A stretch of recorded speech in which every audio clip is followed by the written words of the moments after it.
అందరికీ నమస్కారం అండి. నా పేరు అల్తాఫ్ ఆకాష్. కియాలో పనికి వెళ్ళే ఎంప్లాయీస్ ఎవరైతే ఉన్నారో వీళ్ళు చాలా జాగ్రత్తగా ఉండాలి. వీళ్ళు మాత్రమే కాదు, ఈ వీడియో చూసేవాళ్ళు అందరూ జాగ్రత్తగా ఉండాలి. మరెందుకు కియా వాళ్ళనే పాయింట్అవుట్ చేసి గుచ్చి మరీ చెప్తున్నాను అంటే, కియా పడినప్పటి నుంచి ఇప్పటిదాకా మనం చూసుకుంటే ఈ చుట్టుపక్కల జరిగినటువంటి ప్రమాదాలు, యాక్సిడెంట్లు ఏవైతే ఉన్నాయో రోడ్డు ప్రమాదాల్లో ఎక్కువగా గాయపడిన వారు, మరణించిన వాళ్ళు ఈ కియాలో పనికి వెళ్ళే వాళ్ళు మాత్రమే ఎక్కువగా ఉన్నారనమాట. రీసెంట్గా ఒక 2 డేస్ బ్యాక్ కూడా ఒక అబ్బాయి మరణించాడు. నిన్న కూడా ఇంకొక అబ్బాయి కియా బస్సు ఢీకొని ఇంకొక అబ్బాయి మరణించాడు. గుంటూరు దగ్గర ఇంకొకరు ఇక్కడ కొత్తచెరు వెళ్ళే రూట్లో. ఇలా ఈ నెలలోనే ఈ వారంలోనే ఇవి 2 దాదాపుగా ప్రతి నెలలోనూ ఇలాగే ఉంటాయి. ఎందుకంటే ఆ పనిలో ఆ కంపెనీకి వెళ్ళే సమయంలో టైంకి అక్కడ ఉండాలని చెప్పేసి ఫాస్ట్గా వెళ్ళడమో ఇంకా ఇతర కారణాలు ఏవైనా అయ్యుండొచ్చు. మరి ఎలా జాగ్రత్తగా ఉండాలా? టైం అనేది అది మనకి ఒక తలరాత ఉంటుంది. అది నిర్ణయించుంటారు. దాన్ని మనం ఎవరు మార్చగలం అని చెప్పేసి మీరు అడగచ్చు. సో మనం కొన్ని జాగ్రత్తలు పాటిస్తే అలాంటి తలరాతలను కూడా మనము ఏదన్నా మార్చేదానికి అవకాశం ఉంటుందేమో. అంటే మన చేతుల్లో ఏముండదు, కానీ ప్రయత్నం మనం చెయ్యాలి కదా. సో ఎలాంటి ప్రయత్నం చేయాలి అని చెప్పేసి ఈ వీడియోలో మనం మాట్లాడుకోవడం జరుగుతుంది. సో ఏం లేదు, సింపుల్. మనం వాడే బండి ఏదైతే ఉందో అది మంచి కండిషన్లో పెట్టుకోవాలా, హెల్మెట్ వాడాలా. సో ఇది చాలా అవసరం ఉంటే తప్ప అంత ఫాస్ట్గా వెళ్ళక్కర్లేదు. అంత త్వరగా అక్కడికి వెళ్ళాలి అని అనుకుంటే ఒక అర్ధగంట ముందే ఇంటి దగ్గర బయలుదేరి వెళ్తే సరిపోతుంది. అక్కడ టైం డ్యూటీ ఏదైతే ఉంటుందో, డ్యూటీ టైం ఏదైతే ఉంటుందో దానికంటే ఒక అర్ధగంట ముందే ఇంటి దగ్గర బయలుదేరితే మనం కొంచెం నిదానంగా వెళ్ళొచ్చు, అక్కడ సేఫ్గా వెళ్ళొచ్చు అనమాట. ఏమో మనం చెప్పలేము, కొన్ని సందర్భాల్లో లేట్ అవ్వచ్చు. అయినా అంత ఫాస్ట్గా వెళ్తున్నప్పటికి కూడా రోడ్ సెన్స్ అనేది మనకు ఉండాలి. సో ఎక్కడ స్పీడ్ బ్రేకర్ ఉంటుంది, ఎక్కడ ఏం దూరొచ్చు, ఎక్కడ ఎంత స్పీడ్ వెళ్ళొచ్చు అని చెప్పేసి మనకి ఆ రోడ్ సెన్స్ అనేది మనకు ఉండాలి. బండి నడపంగానే మనకు అర్థం అయిపోవాలన్నమాట. మన బండిని కండిషన్లో పెట్టుకోవాలి. ఒక 2 మంత్స్కి ఒకసారి ఆయిల్ చేంజ్ చేయించడము. అందరికీ ఒకవేళ ఆ బండి అంత పాతగా అయిపోయింటే అది అమ్మేసి కొంచెం సెకండ్ హ్యాండ్లోనే కానీ కొంచెం మంచిగా మోడల్గా ఉండే బండి తీసుకోవచ్చు. నేను ఫైనాన్స్లో పనిచేస్తాను, చోళమండల్ ఇన్వెస్ట్మెంట్ ఫైనాన్స్లో. నేను ఫైనాన్స్ ఇస్తాను. నా స్వార్థం కోసం ఈ వీడియో చేస్తున్నావా అని చెప్పేసి మీరు అనుకోవచ్చు. నా దగ్గర తీసుకోక్కర్లేదు, బయట ఎక్కడన్నా తీసుకోండి. ఇదొక విషయం. మీ దగ్గర మంచి కండిషన్లో ఉండే బండి ఉంది, మీరు తోలుతున్నారు, మీరు వెళ్తున్నారు, మంచిగానే వెళ్తున్నారు, కానీ ప్రమాదాలు జరుగుతున్నాయి మన తలరాత వల్ల. సో అప్పుడు ఏం చేయాలా అని అంటే, మనకు ఒక ఇన్సూరెన్స్ ఉండాలి. బండికి ఇన్సూరెన్స్ ఉండాలా. మనకి లైఫ్ ఇన్సూరెన్స్ ఎలాగో కొన్ని బ్యాంకుల్లో మనము బ్యాంక్ అకౌంట్ చేసే సమయాల్లో కొన్ని బ్యాంకులు వచ్చేసి life insurance, accidental death insurance ఇలా ఉంటాయి. అవి కూడా మనం చూసుకోవాలా. ఇది ఎందుకు చెప్తున్నాను అంటే, మనం వెళ్ళిన తర్వాత మనం పనికి వెళ్తానేదే మన ఫ్యామిలీ కోసం, మన ఫ్యామిలీకి అంత ఇంత అమౌంట్ ఇవ్వడానికి, వాళ్ళు పోషించుకోవడానికి. అదే నువ్వే లేకపోతే, నువ్వే మరణించేస్తే అప్పుడు ఆ ఫ్యామిలీని ఎవరు పోషించుకుంటారు, ఎవరు చూస్తారు? సో ఇమ్మీడియట్గా అంటే నేను ఆ ఫీల్డ్లో ఉన్నాను కాబట్టి నువ్వు ఇలా నీ బిజినెస్ కోసం ఇలా చెప్తున్నావా? నేను ఇన్సూరెన్స్ కూడా రెన్యువల్ చేస్తా అంటాను. ఏంటి 2 వీలర్ ఇన్సూరెన్స్లు కానీ, 3 వీలర్ ఇన్సూరెన్స్, 4 వీలర్ ఇన్సూరెన్స్ ఇలాంటివి మా కంపెనీలోనే చేసుకోండి, నా దగ్గర చేసుకొని చెప్పట్లేదు. ఫోన్పేలో చేసుకోవచ్చు. మీ దగ్గరలో ఉన్నటువంటి ఏవైనా మీకు నచ్చినటువంటి ప్రీమియం అమౌంట్ ఏదైతే ఉంటుందో ఆ కంపెనీస్లో వెళ్ళి మీరు ఇన్సూరెన్స్ రెన్యువల్ చేసుకోవచ్చు, ఇన్సూరెన్స్ అప్లై చేసుకోవచ్చు. సో దీనివల్ల ఏమవుతుంది అంటే, ఒకవేళ మన తలరాత స్టార్టింగ్ నుండి మనం మాట్లాడుకున్నాం కదా, తలరాతని ఎవరు మార్చలేరు అని చెప్పేసి. ఒకవేళ మనం చనిపోయామో అనుకో, మనం వెళ్తానేది మన ఫ్యామిలీస్ కోసం వెళ్తున్నాం, వాళ్ళకి డబ్బులు ఇవ్వడానికి, వాళ్ళని పోషించడానికి వెళ్తున్నాం. మనమే లేకున్నప్పుడు ఎలా? సో మనం చనిపోయిన తర్వాత ఒకవేళ మనకి ఇన్సూరెన్స్ కనుక ఉంటే వాళ్ళకి ఏదైతే కొంచెమన్నా కానీ అమౌంట్ ఫ్యామిలీకి వస్తుంది. చెట్టంత మనిషి పోయినప్పటికి కూడా నువ్వు చేసినటువంటి ప్రయత్నం వల్ల వాళ్ళకి ఏదో ప్రతిఫలం వస్తుంది కదా, కొంచెమన్నా కొద్ది కాలమన్నా కూడా వాళ్ళకి ఊరటగా ఉంటుందన్నమాట. సో నేను చెప్తాను, నీకు అర్థమవుతుంది అనుకుంటాను.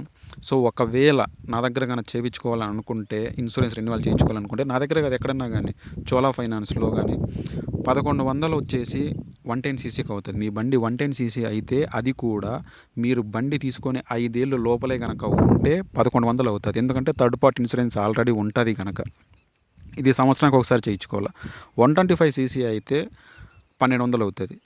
150 సీసీ అయితే 1400 మధ్యలో అలా వస్తుంది అనమాట. చిన్న అమౌంట్. మనం ఒకవేళ ఒక సిట్టింగ్ అమౌంట్లో అయిపోతుంది అనమాట. ఏదైనా ఎప్పుడైనా మీ ఫ్రెండ్స్తో కలిసి సిట్టింగో లేదంటే ఎక్కడ సినిమాలకి ఇలా వెళ్ళినప్పుడు ఒకరోజు వెళ్ళలేదు అని అనుకుంటే మీకు ఇన్సూరెన్స్ వస్తుంది, సేఫ్గా ఉండొచ్చు. అట్ ది సేమ్ టైం ఈ ఇన్సూరెన్స్ నీకు క్లెయిమ్ కావాలి అని అనుకుంటే నీకు డ్రైవింగ్ లైసెన్స్ కంపల్సరీ ఉండాలి.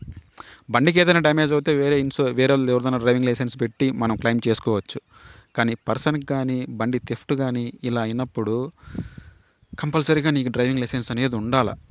నువ్వు ఒకవేళ డెత్ అయినప్పుడు ఎలా అంటే ఇది మనం పెద్ద సమస్య ఏం లేదు. ఒక 2000 లేదా 1500 అయిపోతుంది డ్రైవింగ్ లైసెన్స్ కూడా. కానీ మనం వెళ్ళి చేయించుకోవడానికి బద్ధకం అనమాట.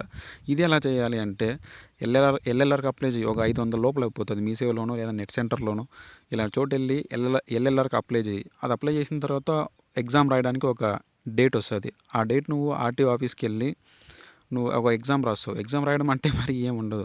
సిగ్నల్ వేసి నువ్వు ఎలా వెళ్ళాలి ఇట్లాంటివే ఉంటాయి చిన్న చిన్న క్వశ్చన్లు. అది అటెంప్ట్ చేస్తావు. అది పాస్ అయిన తర్వాత అది ఒక 200 వాడికి ఇచ్చినా కూడా వాడు ఏదో విధంగా చేస్తాడు. ఎల్ఎల్ఆర్ క్వాలిఫై అయిపోయిన తర్వాత నీకు టెస్ట్ డ్రైవ్ చేయడానికి ఒక డేట్ ఇస్తాడు. ఆ డేట్ నువ్వు వెళ్ళు. ఆ డేట్లో కూడా చాలామంది అపోహ ఏంటంటే ఎంత బాగా తోలినా కూడా వాళ్ళు రిజెక్ట్ చేస్తున్నారని. అక్కడ కూడా ఏదో ఒకటి మేనేజ్ చేసేసుకోవచ్చు. అది కంప్లీట్ అయిన తర్వాత నీకు డ్రైవింగ్ లైసెన్స్ వస్తే పోలీసులు నిన్ను ఎవరు పట్టుకోరు అనమాట. పట్టుకొని ఏం చేస్తున్నావు బాబు, డ్రైవింగ్ లైసెన్స్ ఇది ఇట్లాంటి ఫైన్ వేయరు. హెల్మెట్ అలాగో వాడుతున్నావు సేఫ్టీ కోసం. డ్రైవింగ్ లైసెన్స్ ఉంది, బండికి ఇన్సూరెన్స్ ఉంది, ధైర్యంగా వెళ్ళొచ్చు. ఫ్యామిలీ కోసం నా దగ్గర అన్నీ ఉన్నాయి అని చెప్పేసి. సో ఆల్మోస్ట్ ఇట్లాంటివి జరగకూడదు. కానీ ఏం చేస్తాం, ఎక్కువగా ఫాస్ట్గా వెళ్ళడం వల్ల ఇట్లా జరుగుతున్నాయి. ఇంకా మరీ ముఖ్యంగా ఏంటంటే డ్రంక్ అండ్ డ్రైవ్.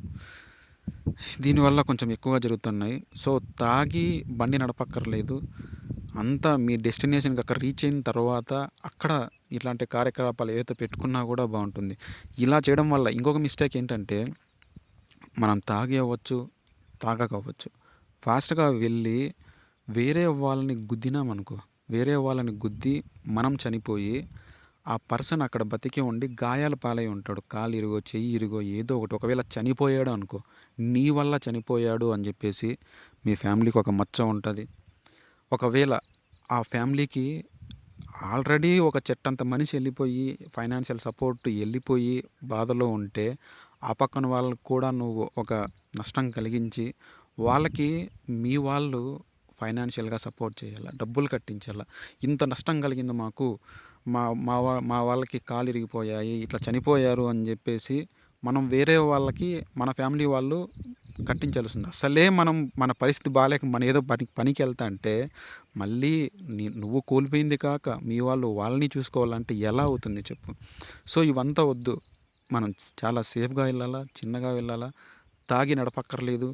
చిన్నగా బండి తోలి ఎక్కడికైతే గుచ్చి నేను ఆ కంపెనీని ఎందుకు చెప్తున్నా అంటే ఎక్కువ మంది నా దగ్గర బండ్లు తీసుకునే వాళ్ళు కూడా ఫైనాన్స్లో టూ వీలర్ మార్కెటింగ్ నేను చేస్తుంటాను. నా దగ్గర బండ్లు తీసుకునే వాళ్ళు కూడా వాళ్ళు ఎంప్లాయీసే తీసుకుంటారు. ఎందుకంటే మారుమూల గ్రామాలకి బస్సులు రావు, ఆటోలు వెళ్ళి అక్కడికి వెళ్ళేదానికి టైం అయిపోతుంది, పనికి వెళ్ళాలా అని చెప్పేసి ఆ పనికి వెళ్ళేదానికి బండ్లు తీసుకుంటారు. బండ్లు తీసుకుని చాలామంది మంచిగానే తోలుకుంటుంటారు. కానీ ఏదో కొన్ని సందర్భాల్లో గ్యాసారం సరిగా లేక, మన టైం సరిగా లేక అలాంటివి జరుగుతుంటాయి.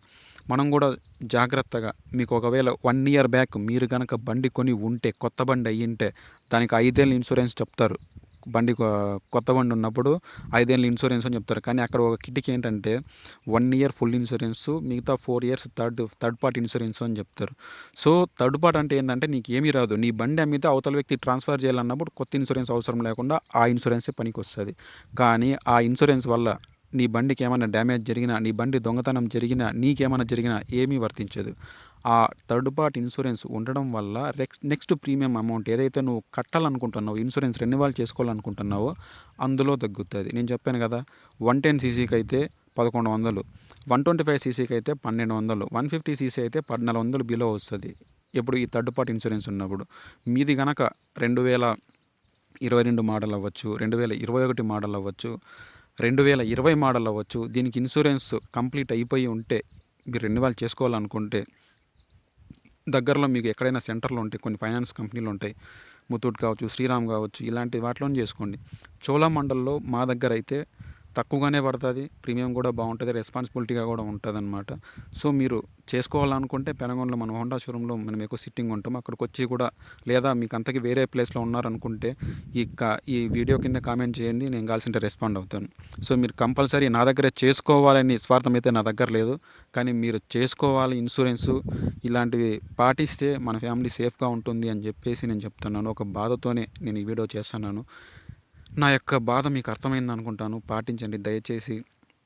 డ్రైవింగ్ రూల్స్ ఏవైతే ఉంటాయో అవన్నీ పాటించి సేఫ్గా ఇంటికి వెళ్ళి సేఫ్గా మన ఫ్యామిలీతో ఉంటే ఏం కాదనమాట.